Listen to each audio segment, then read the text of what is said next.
एक गुरुत्वपूर्ण समस्या संपर्क में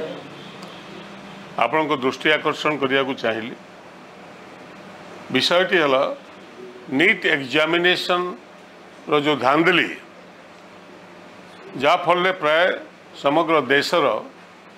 25 लाख ऊर्ध्व पिलांकर भविष्य वर्तमान कौन हवापाई जाऊँगी कहीं जानती ना एवं से संपर्क में दिल्ली ठू आरंभ कर गाँ पर्यंत सबुआड़े जो माने परीक्षार्थी थिले एवं जो माने परीक्षार्थी भविष्य में हवापाई चाहूँगी से माने वर्तमान संकट भीतर को जाइए। जो माने कोचिंग सेंटर को जाउछंती जो माने प्रिपेयर करूछंती भविष्य से माने भी आशंका रही जे कौन हम एवं ओडिशा रे विशेष करी मेडिकल एडमिशन ओडिशा रे गत वर्ष ठारू जो घंटा जो पॉलिसी ओडिशा गवर्नमेंट करते ताकू आधार करी वर्तमान सुधा एडमिशन हम बोली जहाँ जना पड़ुछि डीएमईटी को ठारू जति खबर मु नेली से कहले जेपर्यंत नीट रिजल्ट न बाहरी से पर्यंत आम ये मेडिकल एडमिशन नहीं पारू ना ताकू आधार करी से माने मेडिकल एडमिशन पिला नवा कथा। द्वितीय कथा मु क्लारिफाई हवापाई चाहूली जे नुआ राज्य सरकार उच्च शिक्षा नीति रे किसी परिवर्तन सूचना दि जाइए कि से संपर्क में वर्तमान सुधा नुआ राज्य सरकार एडमिशन संपर्क में कौन से निष्पत्ति नहीं नांती जहाँ थिला सही व्यवस्था रे एडमिशन हो बोली कहउछन। अर्थात 2006 मसीह समग्र देश में मेडिकल एडमिशन एवं इंजीनियरिंग एडमिशन टेक्निकल एडमिशन रे केंद्र सरकार निष्पत्ति नेले जे पछुआ वर्ग 27% रिजर्वेशन पाइबे सेंट्रल यूनिवर्सिटी सेंट्रल कॉलेज गुड़िक गवर्नमेंट ऑफ इंडिया कंट्रोल जो गुड़िक अच्छी और राज्य सरकार माने कॉलेज मानक से हिसाब से रिजर्वेशन रखिले एवं दलित एवं आदिवासी पिला छात्र छात्री मानक संख्यानुपात रिजर्वेशन दिगला केंद्र सरकार भी दौरान एवं विभिन्न राज्य सरकार दौरान किंतु विडंबना होती गत 17 वर्ष धरी राज्य सरकार आमर एटी एससी एसटी पिला छात्र छात्री मात्र 20% रिजर्वेशन देइछंती। अर्थात सेमानकर संख्या होची 40 भाग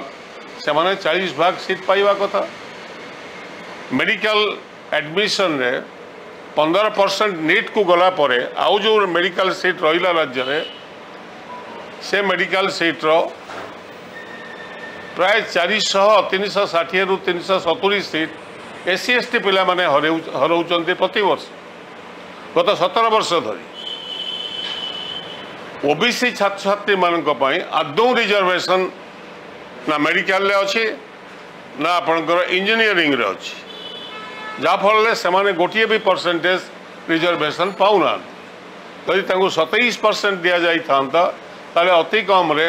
7000 पिला वर्तमान सुधा डाक्तर सही वर्गरू हो पारि थांते करा जाई नाही। गत वर्ष केंद्र सरकार निष्पत्ति कले ईडब्ल्यूएस कोटा अर्थात जो माने साधारण वर्गर गरीब पिला से 10% रिजर्वेशन दि एवं दिगला आम राज्य रे मध्य 10% रिजर्वेशन दिगला। जो कथा राज्य सरकार बार बार कहते जे 50% जो एम्बार्गो रही आम टपी पारू ना किंतु शिक्षा क्षेत्र से संपर्क नहीं केवल चाकरी क्षेत्र थिला किंतु एबे चाकरी एवं शिक्षा रे 10% लागू होला परे राज्य रे ऑटोमेटिकली 50% रिजर्वेशन जो रेस्ट्रिक्शन थिला से रेस्ट्रिक्शन को उठीगला। तो राज्य सरकार गत वर्ष भी आम दाबी करूँ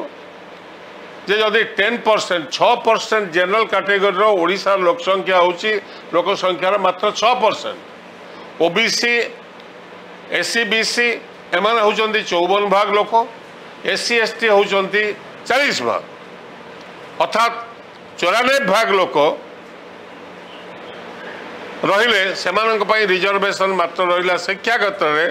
मात्र 20% एससी एसटी मानक पई ओबीसी पई नील 6% पई 10% रहिला रिजर्वेशन बोथ शिक्षा रे एवं चाकरी क्षेत्र में अर्थात मेडिकल सीट रु से माने 200 सीट सीधा सड़क पाइले व्हेरेज ओबीसी छात्र छात्री माने 0 सीट पाइले एवं एससी एसटी पिला माने प्राय 360 सीट हरइले एवं हरई आसुचंती जेबेठू शिक्षा क्षेत्र में रिजर्वेशन आरंभ होईछि। एणुक मोर दाबी है नुआ सरकार निकट में तुरंत राज्य सरकार गत काली मो मुख्यमंत्री को एक पत्र लिखी से पत्र कॉपी आपण मानकु देइछि एवं से कही जे ए हूँ वस्तुस्थिति एवं जेहेतु राज्यर जड़े मुख्यमंत्री नुआ करी बीजेपी क्षमता को आसला परे आदिवासी वर्गर मुख्यमंत्री बाछी मु भावुची एवं से भी विधानसभा विरोधी पक्ष थिला बेले ए कथा को बार बार कही विधानसभा जे कहीं दिज्व ना एवं एबे जी सोशल जस्टिस मंत्री होती नवरंगपुर मान्यवर एमएलए सी भी से कथा को बर्तमान बार बार से कथा विधानसभा उठे किंतु जेहेतु बर्तमान दायित्व कलम लोके हाथ में देइछंती मु भावुची तुरंत एडमिशन पूर्व ए संपर्क में से निष्पत्ति नेबे डीएमईटी को जनइबे एवं जेतेबेले नीट संपर्कीय समाधान रास्ता किसी यदि बाहरी पारे किंबा आउ थे परीक्षा हो पारे जहाँ भी हो अंतत ओडिशार एससी एसटी एवं पछुआ वर्गर पिला माने तांकर न्याय पाइबे संवैधानिक अधिकार पाई परिबे से ये एक बड़ समस्या राज्य में प्राय 5100 अनुसूचित जाति एवं अनुसूचित जनजातिर छात्र छात्री माने डाक्तर हबार वंचित होती गत 17 वर्ष भितर जेहेतु आपको 40% से लागू हवा कथा है नहीं ठीक से भाई 7000 छात्र छात्री डाक्तर हेबारू ओबीसी वर्गर वंचित होती कौन पाए कौन 6% सबुजाक डाक्तरी शिक्षा को नहीं जीवे एवं इंजीनियरिंग शिक्षा को सही पिला माने केवल छात्र छात्री तार भीतर बाहर अन्य माने तार सुजोग पाइबे ने जोड़ा तांकर संवैधानिक अधिकार ए कथा को मु बार बार कही मु आशा करी मोहन माझी जे नुआ मुख्यमंत्री आमर होती जो वर्गर से आसछंती से वर्ग प्रति एवं वंचित वर्ग जहाँ को से बार बार कही आसुचंती एवं तांके प्रति न्याय देवे एवं खूब शीघ्र कैबिनेट बैठक डाकी ए संपर्क में निष्पत्ति नेबे बोली मु आशा करुछि। मौलिक कथा है ये पिलामानकर भविष्य को सुरक्षित करवा यही वर्गर पिलामानकु डाक्तरी पढ़ार सुजोग दवा इंजीनियरिंग पढ़ार सुजोग दवा यही विषय में मु आपण मान दृष्टि आकर्षण करुछि कारण संख्या जार जेते भाग पाइब से मोर विश्वास ए नुआ सरकार आसला परे बिहार रे जेपरी जातिभित्तिक जनगणना करा जाइछि ओडिशार मध्य जातिभित्तिक जनगणना को राज्य सरकार निश्चित भाव हाथ को नेबे एवं जो कथा से बार बार कही एपरिक भारतीय जनता पार्टी बिहार रे एक कथा को करे लगी सरकार से विरोधी पक्ष थे कि समर्थन देइछंती ओडिशार कहीं करेंगे नहीं आशा करी जाति जनगणना करने संगे संगे ए संपर्क में तुरंत कैबिनेट बैठक डाकी ए संपर्क में तुरंत निष्पत्ति नेबे जहाँ आदिवासी दलित एवं पछुआ वर्ग छात्र छात्री मान भविष्य जो रास्ता खोली पारिबो एवं से पिला माने कॉलेज मेडिकल पाठ पढ़ी पारिबे डाक्तर हो पारिबे एवं इंजीनियर हो पारिबे एति मोटामोटी कथा थिला।